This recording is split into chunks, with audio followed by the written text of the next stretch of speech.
अभी ऑनलाइन ही सेवा हो रही है, मेरी सेवा होती है, तो उसका लाभ वही होता है जो हम प्रत्यक्ष आश्रम में अगर करते तो। अच्छा, जो जूम वगैरह पे मिल जाती है सेवा, उससे मतलब है सेवा तो सेवा है। देखो, सेवा कभी भी करो, कैसे भी करो, उससे मन की शुद्धि होती है। मगर अगर आपने सेवा भी की और मुंह बना के की, अश्रद्धा के साथ की, मजबूरी के साथ की, तो उसी हिसाब से आपको उसका कम से कम लाभ होगा। वही देखिए, 3 प्रकार की सेवा होती है। एक सेवा तो वो जो उत्तम सेवा कहलाती है कि कहना भी ना पड़े, गुरु को कहना ना पड़े कि ये सेवा करो, आप खुद आपको लगे कि इस समय गुरु की ये सेवा करनी चाहिए, और आप चुपचाप बिना किसी शो ऑफ के, बिना किसी प्रतिष्ठा की भावना के, बिना गुरु से को जताए आप सेवा कर दें, ये उत्तम सेवा है। गुरु कहे या इशारा करे सेवा करने के लिए, इशारा करे आपको, ये कहा नहीं, उन्होंने संकेत दिया कि ये सेवा की आवश्यकता है, और आपने खुश होकर, प्रसन्न होकर, अपना सौभाग्य मानकर सेवा कर, ये सेकंड क्लास की सेवा है। और गुरु के कहने पर भी मुंह बना के सेवा की, मजबूरी में सेवा की, तो वो थर्ड क्लास सेवा है। और कहने पर भी नहीं की तो उसका क्या परिणाम होगा, आप सोचिए। इसलिए सेवा तो कहीं से भी की जाए, कैसे भी की जाए, वो उत्तम ही होती है। लेकिन भावना, सात्विक, राजस और तामस, ये 3 जो मैंने बताए, सात्विक, राजस, तामस, उसके अनुसार फल मिलता है। तो ये ध्यान रखना चाहिए कि हमें प्रसन्न होना चाहिए। देखिए, लोग जो दुर्भावना करते हैं सेवा का भी विशेष अर्थ, आर्थिक सेवा से जो लोग दुर्भावना करते हैं, उसका कारण क्या है कि आजकल सारे काम पैसे से होते हैं, इसलिए सभी की घोर आसक्ति पैसे में है, धन में सबसे ज्यादा आसक्ति होती है। तो जब हमसे गुरु धन की सेवा की बात करता है, तो क्योंकि हमारा माइक मन है, गंदा मन है, मान भी रहे हैं उनको गुरु, मान भी रहे हैं कि हाँ ये तो भगवत स्वरूप है, तुरंत दुर्भावना आती, अभी तो हमने इतना दिया था, फिर हमसे इतना क्यों मांगा गया, नहीं तुम गुरु की बात में क्यों लगा रहे हो, ये समझ रहे गुरु जो कर रहा है वो गलत कर रहा है, वो गलत भी कर सकता है क्या, तुम सही और वो गलत है, तुम्हारा सोचना सही है, वो जो सोच रहा है, वो जो कह रहा है तुमसे वो गलत है, वो अपने स्वार्थ के लिए कर रहा है। ये हमारी बुद्धि कलुषित बुद्धि है। यावत पापैस्तु मलिनम हृदयम तावदेव ही न शास्त्रे सत्यता बुद्धि सद्बुद्धि सद्गुरौ तथा। जब तक हमारी बुद्धि पाप से गंदी है तब तक मन गंदा है, तब तक न शास्त्रे सत्यता बुद्धि, न शास्त्रों में हमारी सत्यता की बुद्धि होगी।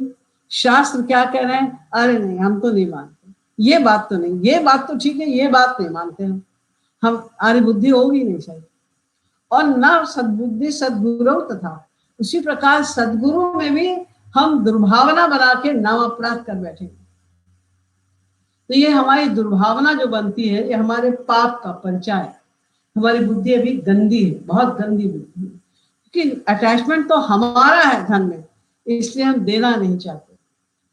जबकि भक्ति का मतलब क्या है, वो क्यों कर रहा है आपसे, क्यों सेवा ले रहा है आपसे धन की, क्योंकि वो आपको आपका अटैचमेंट इधर बढ़ाना चाहता है, उधर से हटाना चाहता है। तुम्हारे पास में जो भी तुम्हारी इनकम है, मान लो $5,000 ऐसे जो बच जाते हैं, तुम्हारी सेविंग है $5,000, और गुरु तुमसे 4,000 मांग रहा है ये सेवा करो, तो तुम्हारी बुद्धि फिर जाती है कि 4,000 5,000 में 4,000 1,000 बचे, कोई इमरजेंसी आ गई तो क्या करेंगे, मन बुद्ध ऐसा हो। अगर तुमने 4,000 दे दिया खुशी से, तो अगली बार वो तुमसे 5,000 मांगे, ताकि तुम्हारे पास सरप्लस कुछ रहेगा ही नहीं, तो तुम संसार का सामान खरीदोगे ही नहीं, और खरीदोगे नहीं तो अटैचमेंट कैसे होगा। तुम एक चीज छोटी सी भी खरीदते हो, चाहे $25 $20 की भी हो, तो उसमें अटैचमेंट होता है कि हमने उसमें पैसा खर्च किया, उसमें अटैचमेंट हो जाता है। जब उसमें अटैचमेंट होगा तो भगवान में उतना ही कम हो जाएगा। जब तुम 5,000 पूरा देने लग गए, अब वो 6,000 मांगेंगे, ताकि तुम अपनी आवश्यकताओं को और कम करो। तो तुम और कम करोगे तो तुम्हें कुछ अपना खर्चा भी घटाना ही पड़ेगा ना, तभी तो तुम कम करोगे, इनकम तो उतनी। तो तुम और अपना खर्चा घटाओगे, तो तुम त्याग करोगे तभी तो घटाओगे। कोई आवश्यकताएं कम करोगे, त्याग करोगे, तभी तो खर्चा घटाओगे। ऐसे कैसे घटाओगे? फिर वो और तुमसे ज्यादा मांगेंगे तो तुम्हें और घटाना पड़ेगा। ये करते करते वो तुमको घर बैठे ही बाबा जी बना देंगे, क्योंकि वो चाहते हैं तुम्हारा अटैचमेंट उधर बढ़े और इधर से घटे। महाराज जी ने आज तक कभी किसी से ये नहीं कहा कि तुम घर छोड़ दो, बाबा जी बन जाओ, प्रचारकों के अलावा। वो भी बहुत कम संस्कारी प्रचारक हैं जो एक तरह से घर छोड़े ही बैठे थे। उनको ही महाजी ने आदेश दिया। अपनी तरफ से महाजी ने कभी किसी को नहीं कहते कि तुम घर छोड़ दो, लेकिन बिना घर छुड़वाए, ये तो आप जानते हैं, सारे एक से एक मिलियनर वहां पर आते हैं, सबको महाजी बाबा जी बनाते, क्योंकि वो चाहते हैं कि आपकी आसक्ति घटे। आपके कल्याण के लिए वो कर रहे हैं। अपने लिए उन्होंने क्या बनवाया, अपने लिए उन्हें क्या चाहिए? जो सब सत्संगी मिलके दिन रात उनकी सेवा कर रहे हैं, वही बहुत है उनके लिए। अपने नाम पे तो तुम्हें पता ही है कि कहीं महाजी का कोई ना कोई प्रॉपर्टी, कोई भी प्रॉपर्टी जिसमें महाजी रहते थे, वो घर भी महाराज जी के नाम पे नहीं है, ट्रस्ट के नाम से। उसमें किसी का, महाजी के परिवार वालों का भी कोई अधिकार नहीं, सब ट्रस्ट के नाम है। कोई महाजी का बैंक अकाउंट नहीं, कुछ नहीं। ये हम लोग के कल्याण के लिए वो करते हैं। अब सत्संग भवन बना या मंदिर बना, वहां पर सुबह से लेकर रात तक सारे वृंदावन वाले कहते थे जब महाराज जी थे कि आश्चर्य है कितनी एज में सुबह से शाम तक महाराज जी वहां कीर्तन कराते हैं। बाकी संत महात्मा अपने अपने आश्रमों में सुबह 15 मिनट के लिए आते हैं, शाम को 15 मिनट के लिए आते हैं, कीर्तन करा के या कुछ बोल के चले जाते हैं। वो वहां पर महाराज जी नहीं है तो भी सुबह से लेकर रात तक, सुबह दोपहर शाम रात सब कीर्तन हो रहा है। तो लाभ किसका हो रहा है? महाराज जी का। जो कीर्तन कर रहे हैं, जो लाभ ले रहे हैं, उनका फायदा हो रहा है। महाराज ने प्रेम मंदिर बनाया, हजारों आदमी वहां पर आते हैं देखने के लिए। और एक बेंगलोर से कोई व्यक्ति बहुत जी थे, कोई आए थे, पहली बार, घोर नास्तिक थे, उन्होंने खुद एडमिट आए, उन्होंने कहा मैं तो कभी भगवान पर विश्वास मेरा था ही नहीं। और उनकी बीवी ने, वो लोग ऐसे घूमने के लिए आए कि चलो घूमेंगे। तो जब दिल्ली आए तो उनकी बीवी ने उनसे बहुत कहा कि जब तक आए हैं, दिल्ली तक आए, तो चलो वृंदावन भी घूम लेते हैं, हमने देखा नहीं कभी वृंदावन। तो उनकी जिद पर उनका चलो सुबह जाएंगे शाम को आ जाएंगे, हमको वृंदावन नहीं रुकना जाता। तो एक टैक्सी की, उन्होंने टैक्सी वाले से पूछा कि भाई वो बताओ जो सबसे अच्छी यहाँ देखने वाली चीज हो, हमको नहीं इतना देर रुकना है यहाँ पर, हम एक आध चीजें लोगों को दिखा देंगे कि वापिस चले जाएंगे। तो उसने प्रेम मंदिर का नाम लिया कि इस समय तो यहाँ पर बस प्रेम मंदिर है। वो प्रेम मंदिर के उन्होंने दर्शन किए, तो कहते हैं कि जहां भी मैं दृष्टि आती थी वहां हटती नहीं थी दृष्टि, वहां तमाम पूरे भगवान की लीलाएं हैं और अंदर भी राधा कृष्ण का चित्र। कहते हैं राधा कृष्ण की मूर्ति देख के मेरी वहां से दृष्टि हटाने की इच्छा ही नहीं होती थी। और वहां पर गार्ड खड़े थे, वो भीड़ थी, तो बाबा कहते चलो चलो आगे चलो, उनके गुस्सा रहा।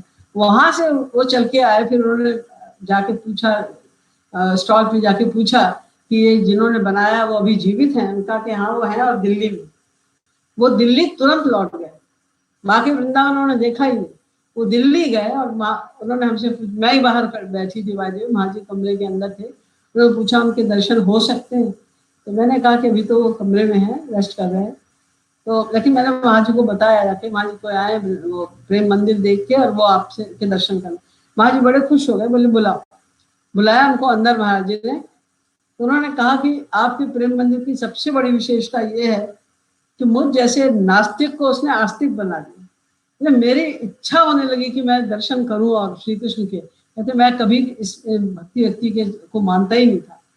ऐसे कितने ही लोग आते हैं वहां पर, जिनका लाभ हो रहा है, तो वो तो जो कुछ करते हैं, जो भी सेवा लेते हैं, हमारे लाभ के लिए करते हैं। हम जिसका जो भी हम पैसा दे के खरीदते हैं, उसमें अटैचमेंट हमारा हो जाता है और उसका चिंतन भी होता है। जबकि कोई चीज संसार वाली तो ऐसी है नहीं जिसमें हमको हमेशा सुख मिले।